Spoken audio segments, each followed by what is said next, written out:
اس کے بعد تیسرا نقطہ ہے کہ جس سے جنت حاصل ہو سکتی ہے وہ ہے کھانا کھلانا، نرم گفتگو کرنا، مسلسل روزے رکھنا اور نماز تہجد پڑھنا. یہ 4 کام. تو یہ وہ اعمال ہیں جن کے کرنے کے والے کو اللہ رب العالمین خاص طور پہ سے جنت کے بالا خانوں میں جگہ دے گا. ان کے لیے خاص طور سے جنت کے بالا خانے تیار کر رکھا ہے. حضرت ابو مالک رضی اللہ تعالیٰ عنہ بیان کرتے ہیں کہ ان فی الجنت غرف، کہ اللہ کے رسول نے فرمایا کہ بے شک جنت میں ایسے بالا خانے ہیں یرا ظاہرها من باطنها، کہ اس کا بیرونی منظر اندر سے نظر آتا ہے، وباطنها من ظاہرها، اور اس کے اندر کا حصہ باہر سے نظر آتا ہے. یعنی اتنا صاف و شفاف، اتنا خوبصورت کہ اندر سے دیکھو باہر کا پورا منظر نظر آتا ہے، باہر سے دیکھو اندر کا پورا منظر نظر آتا ہے. اتنا صاف و شفاف بالا خانی. اعدها اللہ تعالی لمن اطعم الطعام، اللہ نے ان بالا خانوں کو ان خوش نصیبوں کے لیے تیار کیا ہے جو لوگوں کو کھانا کھلاتے ہیں، غریب اور مساکین کو کھانا کھلاتے ہیں. تو ان لوگوں کے لیے اللہ تعالیٰ نے یہ بالا خانہ تیار کر رکھا ہے. وَآلَانَ الْكَلَامِ، اور بات نرمی سے کرتے ہیں. آج آدمی سمجھتا ہے نا کہ میں دھاڑ کر کے بولوں گا، غصے میں بولوں گا، لوگ مجھ سے روب کھا جائیں گے، خوف زدہ ہو جائیں گے، میری وقار بڑھ جائے گی اور میری جو ہے شان بڑھ جائے گی، لوگ مجھ سے ڈرتے ہیں. نہیں، وہ بظاہر خاموش ہو جائیں، ڈر جائیں الگ بات ہے، لیکن بعد میں گالیاں بھی دیتے ہیں.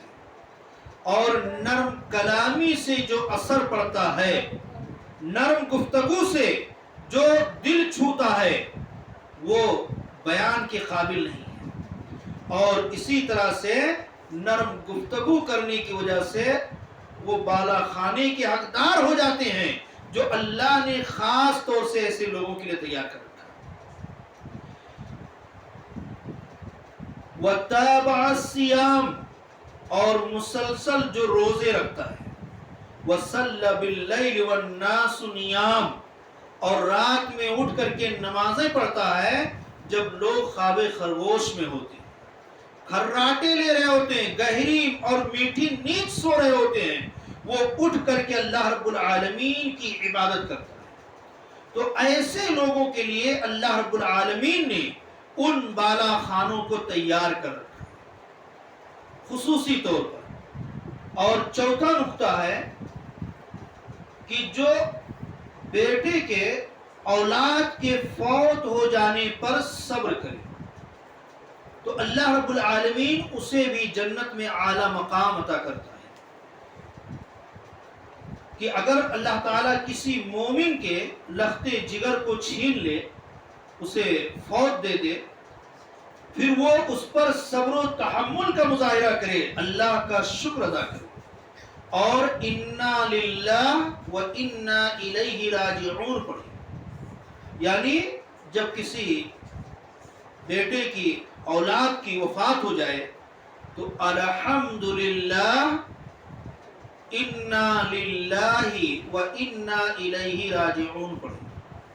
آج اگر ہم پڑھ دینا اپنے اولاد کی وفات پہ تو تانے سے ہماری جھولیاں بھر جائیں گی. ارے مناتا تھا کہ ہمارے بیٹے مر جائے، اس کی تو دلی خواہش تھی بیٹی مر جائے. دیکھو اولاد وفات کر کے الحمدللہ کہہ رہا، اللہ کا تیرا شکر ہے، تمام تعریفیں اللہ کے لیے ہیں. بیٹے کے وفات پہ الحمدللہ پڑھ رہا ہے. یہ تم چاہتا تھا مر جائے؟ نہیں، کوئی نہیں چاہتا کہ میرا بیٹی میری بیٹے مر جائیں، وفات پا جائے، کوئی نہیں چاہتا. لیکن چونکہ اللہ رب العالمین کا حکم ہے جو اللہ نے اپنے نبی کے ذریعہ دیا کہ جب تمہارے اولاد کی وفات ہو جائے تو بجائے کپڑے پھاڑنے کے، بال نوچنے کے، گال پہ تھپڑے مارنے کے اور چیخ چیخ کے چلانے کے، اس کے بجائے تم کو الحمدللہ انا للہ و انا الیہ راجعون یہ اگر کہہ لو تو جو ہے جنت میں اعلیٰ درجات ملیں گے۔ اور یہ کہنے کا فائدہ کیا ہے؟ اس لیے کہ ہم چاہے جتنا چلا لیں، اپنی انرجی پوری ختم کر دیں چلا کر کے، اور گال کو زخمی کر دیں تھپڑ مار مار کر کے، کپڑے پھاڑ کر کے بدن سے الگ کر دیں، بال نوچ کر کے سر سے الگ کر دیں، لیکن پھر بھی اس کو واپس نہیں لا سکتے، نہیں لا سکتے۔ تو جو چیز واپس ہونے والی نہیں ہے اس پر واویلا کر کے اپنے اعمال کو خراب کرنے کی کیا ضرورت ہے؟ غم ہے دل میں چھپائے رکھ، اور زبان سے الحمدللہ انا للہ و انا الیہ راجعون۔ حضرت ابو موسیٰ اشعری رضی اللہ تعالیٰ عنہ کہتے ہیں کہ اللہ کے رسول صلی اللہ علیہ وسلم نے فرمایا اذا مات ولد العبد فإن اللہ قال اللہ تعالی لملائکتہ، کہ جب کسی بندے کے اولاد وفات پا جاتے ہیں، اس کا بیٹا فوت ہو جاتا ہے، جو تمناؤں کا مرکز تھا، میرا یہ بیٹا بڑھاپے کا سہارا بنے گا، میرا یہ بیٹا فلاں ہوگا فلاں ہوگا، وہ تمناؤں کا سہارا جب ٹوٹ جاتا ہے، وہ بیٹے کو وفات دے دیتے ہیں، رب کائنات اپنے فرشتوں سے کہتا ہے قبضتم ولد عبدی، کہ تم نے میرے بندے کے بیٹے کے روح کو قبض کر لیا۔ فرشتے کہتے ہیں فیقولون نعم، وہ کہتے ہیں ہاں اللہ ہم نے اس کی روح کو قبض کر لیا۔ فیقول قبضتم ثمرۃ فؤادی، اللہ کہتا ہے تو نے اس کے دل کے پھل کو، جگر کے ٹکڑے کو تم نے وفات دے دیا، اس کی روح کو قبض کر لیا۔ فیقولون نعم، فرشتے پھر کہتے ہیں ہاں۔ فیقول، تو اللہ کہتا ماذا قال عبدی، اب بتاؤ میرے بندے نے کیا کہا، یعنی جب اس کے جگر کے ٹکڑے کے تم نے روح نکالی، اس کو وفات دیا، تو میرے بندے نے اس پر کیا کہا؟ تو فرشتے جواب دیتے ہیں حمیدکا واسترجعا، اس نے تیری تعریف کی اور استرجاع پڑھا۔ استرجاع کہتے ہیں انا للہ و انا الیہ راجعون، یعنی اس نے الحمدللہ کہا اور انا للہ و انا الیہ راجعون پڑھا۔ تو اللہ رب العالمین پھر کہتا ہے ابنوا لعبدی بیتا فی الجنہ، کہ میرے بندے کے لیے جنت میں ایک گھر بنا دو، وَسَمُّوهُ بَيْتَ الْحَمْدِ، اور اس کا نام بیت الحمد رکھ دو۔ جنت میں ایک گھر بناؤ اور اس گھر کا نام بیت الحمد رکھو، تعریف کا گھر۔ کیوں؟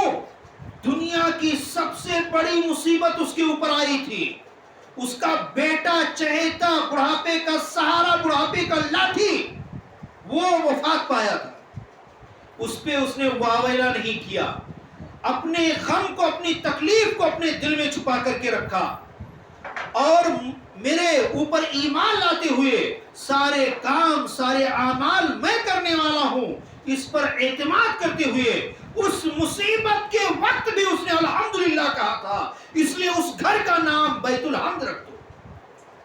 یہ ہے صبر کا فائدہ۔